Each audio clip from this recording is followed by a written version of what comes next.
los arenales. Bueno, hermosa pieza musical para el Día del Folclore. sí, no sabíamos al principio qué versión poner. Ganó Larralde, otro amigo de la casa. De hecho, la cortina musical del programa es un tema cantado por Larralde. Con repercusión a nivel mundial, gracias a una serie, Breaking Bad. Hay una escena muy importante de esa serie en la que la música de fondo es la que nosotros utilizamos como cortina y presentación de nuestro querido programa. Sí, Quimei Neuquén, que en realidad la letra es de Don Milton Aguilar. Muy bien. Estamos en la parte en que Don Manuel Lascuaga llega a Codigüe, decide quedarse a pasar el invierno.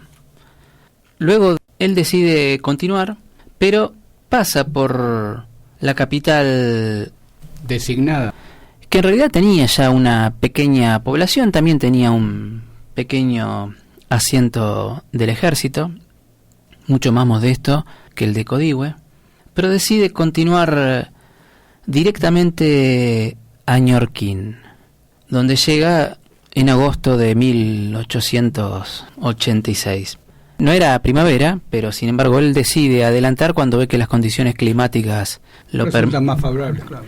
Sabe que la decisión de dejar pasar por alto a Campana Movida disgustó profundamente a un grupo de pobladores que, especulando con la capitalidad de la zona, habían comprado tierras. Mire usted. Podemos deducir, y esto lo sostiene Gregorio Álvarez en su obra de Historia y Geografía del Neuquén, que la elección de Campana Mahuida con ese decreto de Julio Argentino Roca no fue arbitraria, sino que pudo haber estado relacionado con inversiones privadas. Olascuaga fue el que tomó la decisión de que sea Campana Mahuida, pero en realidad pudo haberse sentido presionado para hacerlo. Cuando llegó al lugar, él ya tenía claro que ese lugar no iba a ser.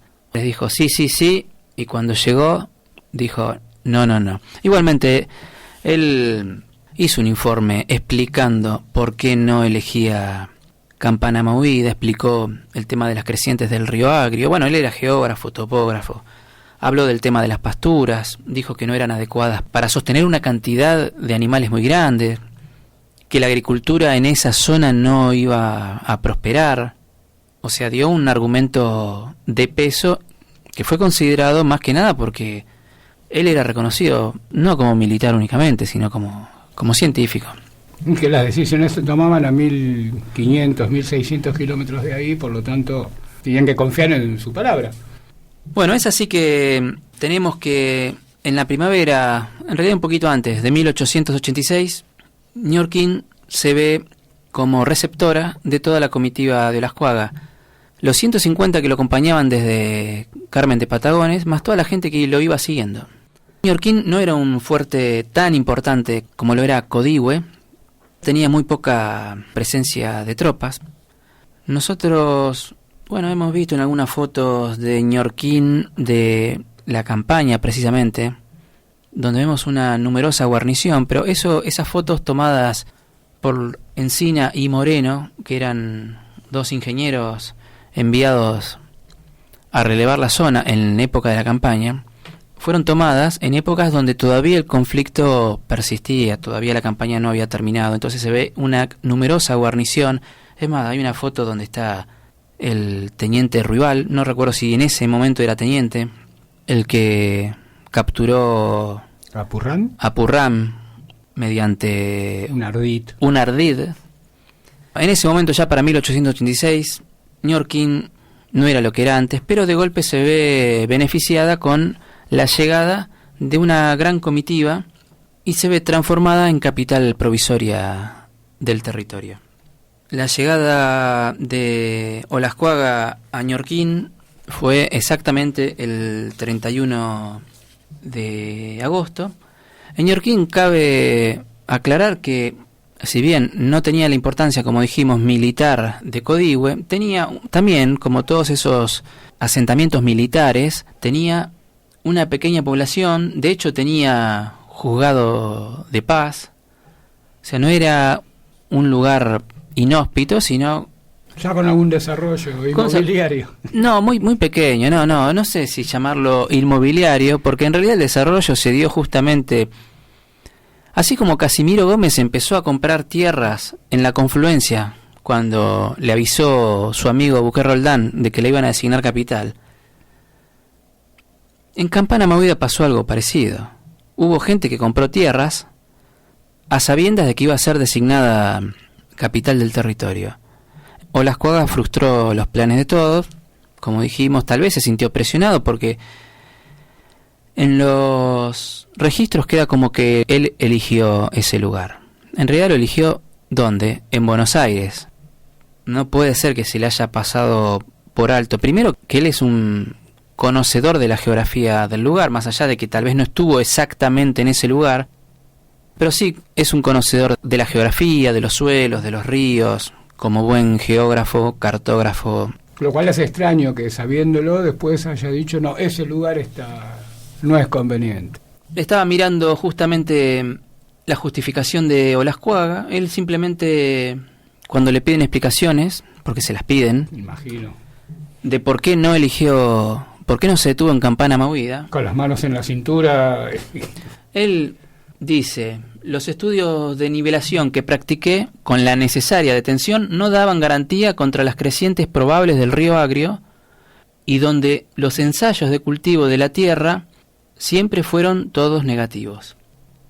La justificación escrita que él dio de por qué no se detuvo en Campana Movida. Generalmente de este tema mucho no se habla. Digo, no es que no se habla porque sea polémico, es como que se lo pasa por alto.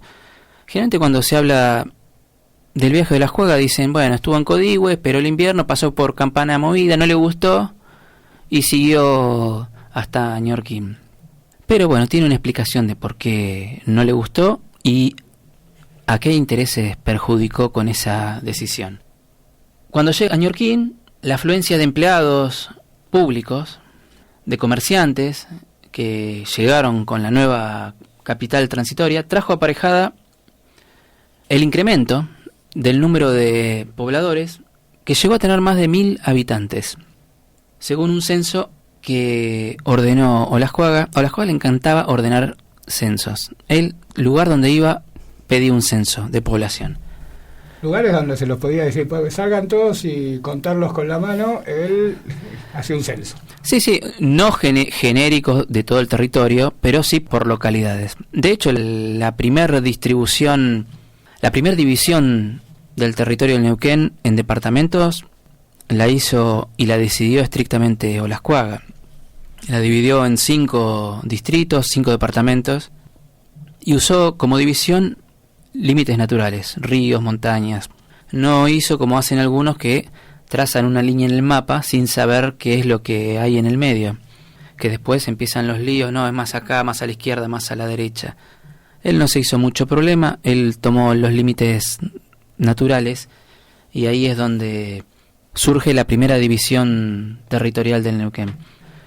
Le decía que en Ñorquín, con tanta población, se vio en la necesidad justamente de hacer una elección, porque la ley de territorios nacionales decía que población de más de 1000 habitantes podía elegir su consejo municipal. Y ahí es donde se produce la primera elección en el territorio del Neuquén. Eso ocurrió en diciembre de 1886, o sea, prácticamente unos pocos meses después que llegara Olascuaga con toda su comitiva. Se elige como presidente del Consejo Municipal a Vicente Borro, 3 concejales, Eusebio de Castro, Guillermo Grigor, José Balostra y Antonio de la Chá, perdón, eran 4. Muchos de esos apellidos después los veremos en Chosmalal. Porque ¿cuánto duró Ñorquín en esa calidad? Digo, aparte porque nos vamos acercando vertiginosamente hacia el final del programa. Sí, todavía nos quedan 10 minutos, ¿no? Sí, bueno, pero de todos modos nosotros también en algún programa que la gente podría buscarlo, yo no me acuerdo exactamente la fecha, hablamos del traslado de Chosmalal hacia Neuquén.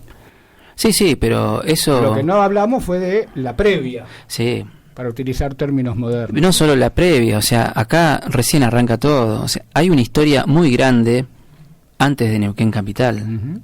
que generalmente Sí, se la pasa por alto. miles de años también. No, sí, no, por supuesto. Podemos hablar de 16.000 años. Los restos más antiguos encontrados en Neuquén tienen datan de esa antigüedad. No somos los primeros que estuvimos acá. Que son 16.000 años contra 100 y algo. Contra los 20 años que tuvo Chosmalal prácticamente de capital, un poquito menos. En esos 20 años, en esos 17 años, ocurrieron muchísimas cosas que también... Algunas de las cuales también hemos hablado. No nos hemos detenido mucho en esos episodios y podríamos también incluirlo, porque no fue fácil la vida en esos tiempos. Después de Olascuaga vino justo Sócrates Anaya, que estuvo 1 año y monedas, hizo desastres. Después vino Franklin Rawson, también que lo hemos hablado alguna vez, hizo desastres. Lisandro Olmos, bueno, digamos, era el más tranquilito de todos, pero tampoco. Juan Ignacio Alsina, ese, aparte de desastre, también hizo negocios. En realidad todos hicieron negocios. Y Carlos Buque Roldán. Esos fueron todos los gobernadores que hubieron hasta el traslado de la capital de Chosmalal a Neuquén. Fueron tiempos duros para el territorio y también para la nación, porque tierra de nadie. Y muchas veces los límites entre el negocio público y lo privado estaban... Más que diluido. Sí, no se veían. Y muchas veces la convivencia del poder con el cuatrerismo era tan evidente que bueno, que ya prácticamente era algo habitual. Pero acá estaba fácil, se le echaba la culpa a los hermanos trasandinos y listo, ya estaba solucionado el problema. No éramos nosotros los argentinos. Eran los sino otros. que venían los otros. Mire, Ñorquín, volviendo al tema, como gobernación no duró mucho, si bien tuvo algunos, iba a decir progreso, porque desde Carmen de Patagones llegó el que después fue el cardenal Juan Cagliero, con los padres salesianos Milanesio y Panaro. Inauguraron una capilla. Iba a hablar de progreso, pero en realidad no sé si es progreso o retroceso. La relación entre los salesianos y Olascuaga era muy tirante, muy cortante. También la historia de la Iglesia Católica, bueno, en algunos números de la revista Más Neuquén lo hemos publicado gracias a una investigación que hicieron desde la Dirección de Patrimonio de la provincia, que gentilmente la cedieron para la publicación. Le decía, la relación no fue muy buena, era tirante, había cierto desprecio de Olascuaga por todo lo clerical y solo lo toleraba porque le ayudaba a mantener el orden, nada más que por eso. La gente le hacía caso al cura y bueno, mientras el cura le hiciera caso a la autoridad, se mantenía la cadena de mando. Ñorquín no duró mucho como capital del Neuquén. Olascuaga decide reiniciar el viaje, decide avanzar un poco más al norte para asentar definitivamente la capital en Chosmalal. La mayoría de los empleados inician el éxodo dejando Ñorquín, que a partir de ese momento empieza con un declive que lo llevará prácticamente a desaparecer. No inmediatamente, pasaron unos años. Si mal no recuerdo, en 1899... Una inundación. Una gran creciente del río Agrio, que en realidad fue una gran creciente. Todos los ríos venían muy cargados. Destruye lo que quedaba de Ñorquín, que ya era poco y nada. Arrastraba por este mundo el dolor de haber sido y ya no ser. Ahí es cuando Olascuaga decide asentarse definitivamente en Chosmalal. Vamos a interrumpir acá porque también esto da para otra historia, porque a partir de Chosmalal hay muchísima historia. Y nosotros hablamos de una quinta capital, que en realidad fue una quinta que no fue. Estamos hablando de Las Lajas, pero también, como es el nombre del programa, esa es otra historia. Nos despedimos hasta el próximo jueves. Voy a hacer una aclaración. El próximo jueves seguramente vamos a dejar algún programa grabado porque estamos invitados a hacer el programa en la Feria del Libro de Neuquén y lo vamos a hacer un día sábado, lo vamos a grabar y lo vamos a pasar después en esta radio. Entonces, para la audiencia... Este jueves que viene, ¿no? Este jueves que viene vamos a dejar el programa grabado porque el domingo lo vamos a hacer en la Feria del Libro. Así que ahora sí, nos despedimos. Poniendo bien en alto a esta radio. Sí, vamos en representación de la radio, en representación de Plotier, por supuesto, a hacer nuestro programa, que afortunadamente llamó la atención de algunas personas. En vivo, ahí, que más gente conozca esta propuesta, que no solo se puede escuchar por la radio, sino que también se puede seguir por redes sociales. Esa es otra historia, en Facebook. Y en el canal de YouTube de Más Neuquén, de a poquito vamos subiendo todos los audios de los programas. Ahora sí, nos despedimos hasta el jueves. Hasta el jueves. Te arrastré por este mundo la vergüenza de haber sido y el dolor de ya no ser. Bajo el ala del sombrero, cuántas veces embosada, una lágrima asomada yo no pude contener. Si crucé por los caminos como un paya que el destino se le empeñó en deshacer. Si fui flojo, si fui ciego, solo quiero que hoy comprendan el valor que representa el coraje de querer. Era para mí la vida entera como un sol de primavera, mi esperanza y mi pasión. Sabía que en el mundo no cabía toda la humilde alegría de mi pobre corazón. Ahora, cuesta abajo en mi rodada, las ilusiones pasadas yo no las puedo arrancar. Sueño con el pasado que añoro y el tiempo viejo que lloro y que nunca volverá. Por seguir tras de su huella yo bebí incansablemente en mi copa de dolor.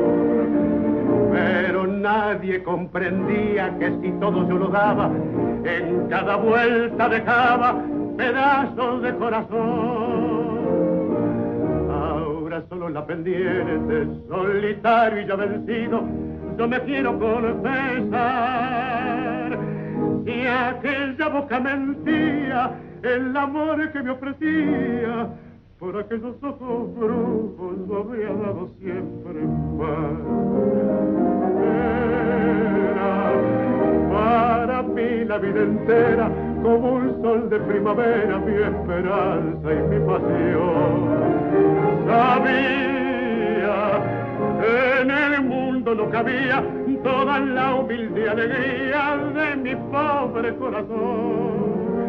Ahora cuesta abajo en mi rodada, las ilusiones pasadas yo no las puedo arrancar. Sueño con el pasado que añoro y el tiempo viejo que lloro y que nunca volverá.